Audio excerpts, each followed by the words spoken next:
Hey guys, it's Danae, and thanks so much for tuning in to another episode of a Millennial Voice, the show. I have here with me Kim, the owner of Grant Boulevard. So I'm gonna let her talk a little bit about what she does, her business, how she started it, and then we'll get into the show. So go ahead. I'm so happy to be here. So I guess I should start with a thank you for welcoming me onto the show today. Of Um, course. hey, everybody. I am Dr. Kimberly McGlonn. I'm the founder, CEO, and creative director for Grant Boulevard. It's a Philadelphia-based sustainable startup, really interested in thinking about intersectional design, particularly centering the environment and issues of justice and justice reform. So we're using fashion as a way to do that kind of disruption right here in South Philly and in West Philly. Right, right. And I also had the pleasure of visiting Kim yesterday for my own business, but I was able to see Grant Boulevard and it's so beautiful. It's amazing. And the first thing that I noticed upon going there is that you have this really amazing garage door that's like super cool. And it's not typically something you see often, especially not in Philly. So can you tell us how you acquired the space Yeah, and why you feel like it fits perfect for your brand? absolutely. The space acquisition was really the coming together of energies that I wasn't anticipating and that I'm super grateful for. It was like knowing someone who knew someone who was willing to, act as a real ally. When we think about the barriers that Black business owners face, one of them is particularly in a country where our history is so saturated with stories of white folk kind of owning access to all forms of capital, including real estate. Mhm. Sometimes it requires for us, there are these ways that we can do these things on our own, but sometimes it just requires for us to have allies who are trying to figure out how to root for us. Yeah. And in that way, I had an ally. Shout out to Milton. I appreciate you. Who Mhm. was just like, I know someone. Maybe we could get you into this space. It's. And I was like, well, what? Tell me more. He was like, it's just a dirty kind of car garage right now. And I was just like, I like things that sit outside of like expected boundaries for how things are supposed to be. And this Yeah. is pre-pandemic, but I still like the idea of creating a space that felt like really, really welcoming to our community, which is so rich in diversity in all the ways. And so I Right. thought the idea of having something that could be inside, outside, and plays with this idea of reimagination, which is what our brand is really all about, Hmm. was a really nice alignment with our core values as a brand and as a creative team.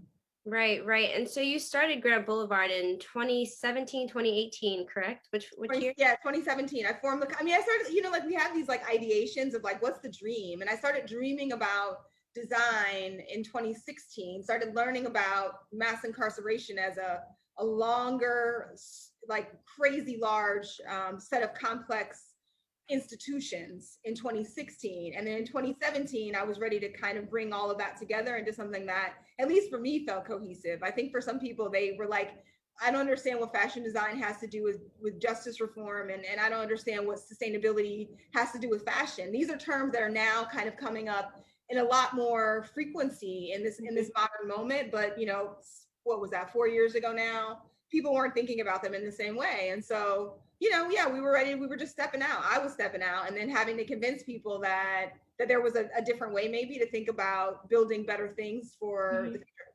Right. So just going back to justice reform and sustainability, can you talk a little bit about how those two things tie into your brand? Yeah, for sure. So when we think about how we design garments, right? We are an apparel company. We Yeah. think about how we design garments. For us, it's about thinking about how to reduce our footprint. And one of those ways is by thinking about reimagining things as a means for reducing waste and giving Right. garments that already exist a second, a third, a fourth life, where we see that there's still a lot of good right bones in a garment. So what we do and what we be kind of, I think what we're becoming known for is what I like to call the remix, which makes sense, right? We are Black women. We're a Black women-owned company, led company. We come from traditions of jazz and rap and hip hop, all these musical traditions, gospel, that are Right. informed by taking things and remixing them, and we're just applying that to fashion and Uh-huh. just being really intentional about figuring out how can we use our company as a safe landing spot for folks who are formerly incarcerated Yeah. by partnering with the city and partnering with the state and partnering with nonprofits to just figure out how we can just be really inclusive and really Right. intentional about inclusivity. Right. And so, upon being there and also just talking to you, a lot of your, if not all of your clothes are non-gendered. There's like no gender binary there, which I really appreciate because, now we're moving the world in general is moving into a more inclusive space about like race, but also gender and sex and all these things. And so I was wondering, why was it important for you or why is it important for you to create garments that don't feel like they're for just men or just for women, especially because, you know, your brand is woman run and woman owned. So I'm just curious to know your thoughts on that. Yeah, you know, whenever I think about the word, even the word woman, I always see it in my head with an X. Like that's the way and you know, so I identify as a woman who is queer and Black and grew up Muslim and then, you know, moved into Buddhism and Quakerism and now exploring. I mean, like my identity has evolved in so many ways, and it's always it's only happened because of my own notions of fluidity. And Right. that is where I found a sense of liberation as a person. And Mm-hmm. so because that's been my pathway to discovering full liberation, I see it as that's what I'd like to bring to everything that I do, is this space Right. where other people can experience some fluidity. And Yeah. so, you know, when we think about, for me, gender, the gender binary, and I think about fashion, what I think is more important and healthier is to allow people to wear garments that fit their mood, that fit their body as it changes. You know, our bodies don't always stay the same. That fits their, you know, that fits just like their reality in any given moment. And I think when we're too prescriptive Mm-hmm. about who can wear what and when, we do everyone a disservice, because by trapping other people in our notions of gender, we by default trap ourselves. And Yeah. so I think that, you know, when I say I identify as a queer woman, I should be even more specific about what that means for me. It Mm-hmm. means that sometimes I enjoy moving in ways that have been gendered male, like Yeah. taking up space, asserting myself, sitting with my legs open, using profanity. You know, like there are all these ways in which, you know, our culture has empowered men to move in. You know, the way that you drive, the way you use your hands, the way you use language. And for me, I don't want to be trapped by any notion of who I'm supposed to be along those lines. And Mm-hmm. so and for me, there's a queerness in that I embrace and that I celebrate and that I love. Yeah, yeah. So just going back to gendered clothing, actually, you know what? No, I want to talk about fashion, the fashion industry in general. So you're in an industry now that uh fast fashion is the thing, you know, that's what the industry kind of goes to. And so for you, is it difficult to occupy a space that's kind of a lot different than what you're planning to do with that? Um, yes and no, but mostly no. You know, like I think mostly, and I'm gonna say mostly no because I'm a Black woman. Mm-hmm. And I say that to say that everything about the tradition that I come from is about having to figure out how to defy the lines that have been created and pushed upon me. And so Yeah. I'm trained for this. Like I'm Right. trained by my genes to be like, yeah, that's the construct, and this is what I see as problematic about it. And you know, and so let's move around it, let's move through it, let's just keep fighting and breaking. And so right now, fashion is my front line. Yeah. And so the industry says like we're supposed to produce garments, you know, a new launch every week. We're supposed to not pay attention to season. We're supposed to really force people to, you know, to continue to, you know, to not think about the exploitation of the workers who are designing the garments that we wear. And Mhm. and I think for me it's a principled position that we can do things slowly, we can do things in a way that really shows our regard for the planet, and we can do things in a way that actually pays people here a living wage. Right. And so, you know, as much as this is so, I have so much fun. Like I hope y'all, as you're listening, you hear the fun that I have in what we do and how we approach playing in this fashion space. But it's also, for me, it's an act of a revolution. It's an Yeah. act of rebellion, and that's what thought leadership is oftentimes about. Yeah. Yeah. Okay. And so going back to like the non-gendered clothing, is that I hate asking that. I hate asking if things are difficult, but I'm just so curious Oh, because good. I'm not a fashion designer like by any regard. And so I'm wondering how easy or difficult is it for you to create clothing that everybody can feel that they can wear? Because I could see why it would be an easy thing because it might be a little bit less thought, but I can also see why it would be more thought put into it because you are trying to be inclusive. Yes. And the harder thing actually is not even like the design of the garments.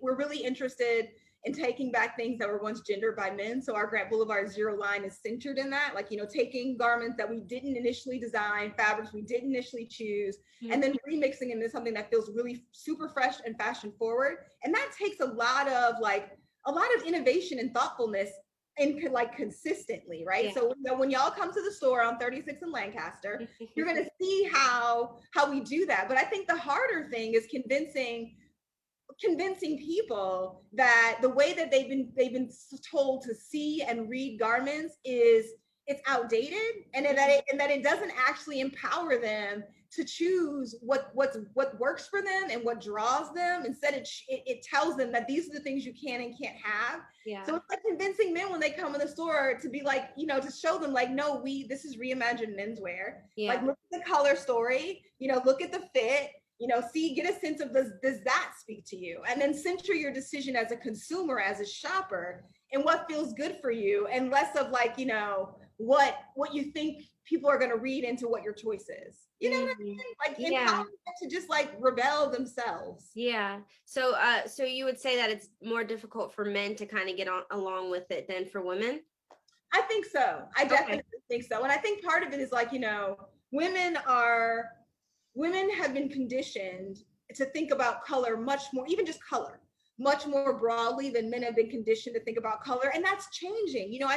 I have men who come in who will buy like a pair of sweet pink joggers, or men who will come in and buy something in a really nice shade of lavender. And I think that there's some shift happening there. And I'm hoping that as we continue to play with models, that there's more of a sense that you can be deeply entrenched in like a really rich sense of masculinity as you define it, and still be okay wearing lace. Yeah. So I know that you create everything locally. All the clothes and garments that you make are made in the Philadelphia area. So what does it feel like for you to be a part of that locally grown community? It's certainly a point of pride for a lot of different reasons. I mean, and the two main ones are that, when you make things locally, like truly make things locally, you reduce your carbon footprint. Like there's something to said about the fact that, in transporting things back and forth from our storefront to our studio, we're moving less than 1.2 miles. So, there's something really nice about that, closing that loop. I think the other thing that I really, really appreciate about our approach is that, we're not trafficking in the same kind of rebellion that we as the Black folks have had to figure out how to overcome, which is ultimately gross exploitation. When we buy garments from the mall and we're spending $5 or $7 or $10, which, don't get me wrong, like, I recognize that particularly in a pandemic, our dollars are limited and we have to be really careful and our budgets are tighter, and that's real. But at the same time, I really hope that we move towards buying higher quality things that are made locally, where we know people are paid a fair wage, because that's the only way we can break up with the cycle of slavery that's ultimately been exploited to Southeast Asia. Yeah. Wow. And that's just that. So we are really a people, Latinx people, Native people, Black people, who recognize the ways in which our current circumstance have been so informed by, a capitalist colonialist drive to just juice us and not honor us and not pay us well and not care about our air and our water and our soil. We have to break up with being okay with people in Turkey, in Pakistan, in Bangladesh, in China being exploited in essentially very similar ways. Yeah. And there's a reason we don't know that, but I'm telling y'all, that is all the way real. Yeah. Wow. So, I mean, you're so knowledgeable just about like being sustainable and about reform, and that's super admirable to me. But I'm wondering, like, where does your education come from? And also, like, I know, because I know the story of Grant Boulevard, I feel like I should have asked that first, and I didn't, because I already know about it. So I'm gonna let you tell everybody kind of how Grant Boulevard the name ties into your store, but also the education and the understanding that you have of marginalized groups and things like that, how they all tie in together to make your store what it is. You ask the best questions. Thank you. Thank you so much. Yeah. So let's see. So I have a PhD in design, but it's in curriculum design. And so, getting that PhD, I think I got my PhD when I wrapped it up when I was about 28. So I started that when I was about 23, I guess. Yeah, I started my PhD when I was 23. And I think that, that process is really lonely, particularly when you're Black, because, my parents started college, but they didn't finish. I didn't know anyone that had a PhD when I started it. I didn't know anyone that was Black and had a PhD when I finished it. So I started that journey really figuring out, like, what do I want to learn about? What do I want to become an expert in? And so much of the PhD, once you finish your grad classes, is really about, self-reliance and self-sufficiency. And I think that those are skills that have always been with me like my whole life. And I just leverage that thinking about design in curriculum, like, who do we teach and why do we teach it and when do we teach it and who teaches, to just applying that to fashion. And so when I came to fashion, it wasn't that I even actually was like, I had automatically fallen in love with fashion. I mean, don't get me wrong, I've always been stylish. So let me just put that out there. I've been stylish. But for me, it was like, I wanted to create jobs for folks who are formerly incarcerated because I had this longer personal story of understanding how hard it is to survive when you're poor. Yeah. And that's because of my experience on Grant Boulevard. So for most of my life, my parents were solidly middle. No, I take that back. Not most of my life. For the first 12 years of my life, my parents were solidly middle class. Like they met in college at Marquette. They fell in love, like super, really, really rich, beautiful love story. Yeah. And they, because they worked at the post office, they were able to buy a house on Grant Boulevard. And then when I was about 12, my mother, she got really sick, and she had a real struggle, with her emotions and her mental health. She left us. And my dad, who was trying to navigate his thing and his emotional well-being, he fell into a really long period of drug addiction. And so, since 14 on, I've been on my own navigating how to take care of myself. And it's made me have to think about, be exposed to, consider things that have been deemed criminal, like sex work. Yeah. Like, spending a time with people who are selling drugs, who are using drugs, a lot of things that people go to jail for. And I know a lot of people who have gotten caught and gone to jail for those things. And I recognize that that's not all that they are. That's a piece of what they've had to figure out how to navigate. Mm. And so, yeah, like that fullness of like understanding that struggle on a personal level, just changed my understanding of what the problems are and like what the struggles are and like who's responsible and recognizing that there just has to be something better. Right.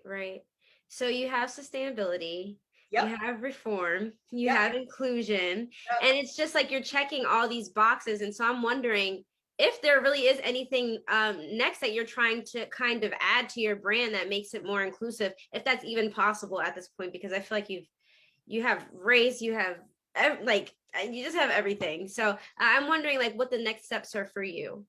The next steps are, like launching ever more forward-thinking conversations about notions of circularity, which is the idea that even when we're thinking about being sustainable, there's always new ways of doing better, right? Of like reducing waste in like our pattern making, reducing waste and like engaging our customers and people in our community to bring back things that they love, but they want to see maybe done a take on in a different way instead of so encouraging people and teaching people in another way. That's something that, right now my schedule is so full. I'm actually not always able to do what I'm best at, which is actually teaching. Mm-hmm. So I'm really looking forward to being able to excel as a teacher in my brand leadership. So that's something that I'm really going to figure out how to put more front and center. Yeah.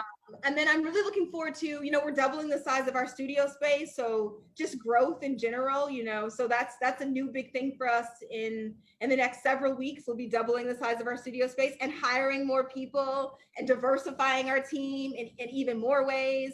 So that's that, and new partnerships. We have a new partnership now with the City of Philadelphia and their work release program. So, figuring out how that's going to look during COVID and how that's going to look after COVID.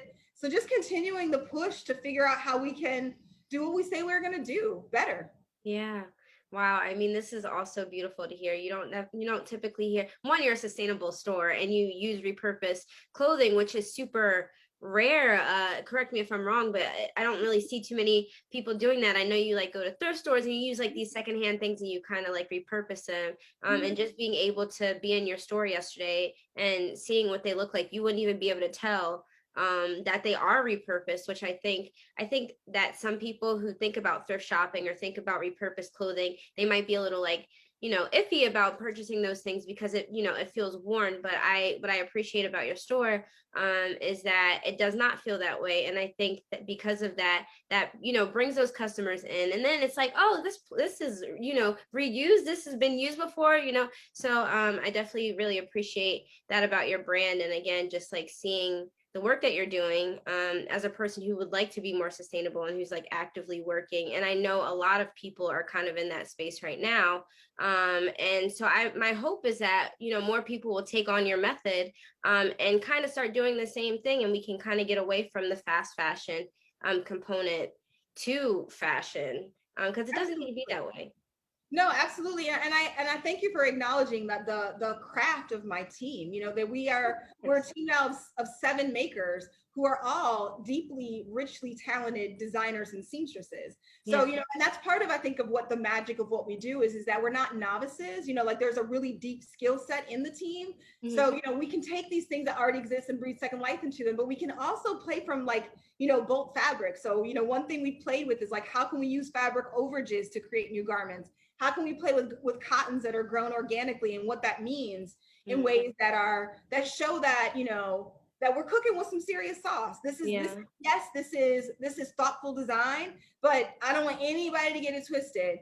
The design that we are aesthetically, when it comes to like the sheer sharpness of how we approach design in fashion, I don't think I think we're on par with anything you'd find at Nordstrom's or anything you'd find at Saks or Barney's. We haven't gotten that level of validation, you know, to the extent that we need these large brands to validate that the work that we do is beautiful and has merit. But, you know, like every time when Vogue comes out with a new issue or Harper's Bazaar comes out with a new issue, I always think like I really believe it's just a matter of time because of just of the depth of how we approach creativity and innovation in the design space. Right, right. And so my next and final question to you, one, after I left your studio, I saw you on the news, which was super cool on 6ABC. I think it Oh, was that's like, awesome. yeah, what was it? What is it? The feature, Black something? I didn't see it. Okay, okay, that's okay. Yeah, I was like, Mom, come here, like she's on the. But so that was super cool to see, and they talked about how you were featured in the Be Good, the Be Good list, and that's all like sustainable. No. No one. So what happened was Beyonce partnered with the NAACP to figure out how they could develop a fund to support Black-owned businesses. And thousands of people, I mean, of course, thousands of people applied. And we were the only brand in Philly that got the money. Only company in Philly that got the money. And we were the only company thinking about sustainability that got the money. Wow. So yeah, so it's interesting validation that, you know, that if we tell the story of what we're doing in a way that makes sense, like that goes back into me stepping into my real ability to teach. If I can teach people through fashion that, you know, like that there's another way, and that Black women are already leading that way, and there are a host of Black women who I stand in company with who are really being intentional about trying to change that conversation. That, you know, and if we can, you know, get the general public to believe in us and to really commit to be like, no, I'm not going to Old Navy first. Right. I'm going to be intentional about knowing what I need to shop, and I'm going to center my dollars in my neighborhood or in a different neighborhood with the vision of Black women and a women-led team. Then, I mean, the sky's the limit. Yeah. And I think not the most important thing, but one of the most important things to me about your story and how everything's kind of come to fruition is the authenticity behind it. Because, you know, Grant Boulevard is still relatively new, but, you know, you're getting this recognition, the recognition that you deserve. And I think because there's like a super authentic component to it, down to the name and what it means to you and how that ties into your story, but also the story of the brand and the people that you employ and the things that you want to do with it. I think that because of that energy is there. I feel like that's why it's become what it's become. So I'm really looking forward to seeing how it like continues to grow and expand. And, you know, you're getting another studio and you're looking to hire more people and just do a whole bunch of different things. So I'm really looking forward to seeing what's coming of that. But, you know, that was the last thing I had for you. Was there anything that I didn't include that you might have wanted to touch on, to talk about? Thank you for creating that space. I think the last thing is I want to let everybody know that, you know, like I am so excited about our next collection. Like we have a new collection that's dropping in maybe in 6 weeks, hopefully. And it's a beautiful celebration and commemoration of the experiences of Black folk and Native folk and Latinx folk, and a story of liberation. And I'm so excited. I can't wait to have everyone join us on this journey and to just be a witness to the kind of art that we're creating and the beauty of the story that we're telling through fashion, and the hopefully the lighthouse that we're creating for you to be a party to, about just a better way of doing everything, just a Yeah. better way of doing everything. And I'm so excited Yeah. to see like have the shoot come together, and the story we're going to tell through the amazingly talented models and photographers that we're going to have Yeah. behind the scenes, to Yeah. really to give y'all something that is going to be hopefully just a really remarkable, romantic, inspiring story. Awesome. Awesome. Well, thank you so much for being on my show. It's been such an honor to talk to you 2 days in a row now. I feel like I know your life, which is super dope. But yeah, again, thank you so much for being here. I'm so excited to see what you have going on. And actually, last thing, can you tell people where to find you on social media? I will gladly do that. And thank you. I was just thinking that, and I was like, ooh, how do we work this in? Yeah. Yes, y'all. You can shop us online at www.grantboulevard, that's BLVD.com. You can visit us in person at 3605 Lancaster Avenue, right in Powelton Village section of University City. And you can follow us on Instagram and Facebook at Grant Boulevard, and follow us on Twitter at We Are Grant Boulevard. So welcome to the team. Yes, beautiful. Well, again, thank you so much for being here. You guys heard her, follow her, support her, check her out if you're in the Philly area, which I know a lot of you are. She told you guys her address, so make sure you're stopping through and checking out the website. But that's all for us today, guys. Thank you so much for tuning into another episode of Millennial Voice, the show, here with the Philadelphia Sunday Sun. Also, as always, make sure you guys are checking us out at www.philasun.com to read our articles, which I write in weekly. You guys can purchase a year's worth of I can't get my words together. You guys can purchase a year's worth of papers for only $40 a year. And make sure you guys are tuning into this show every Sunday. Again, Kim, thank you so much for being here, and I will talk to you soon. Bye, everybody. Bye.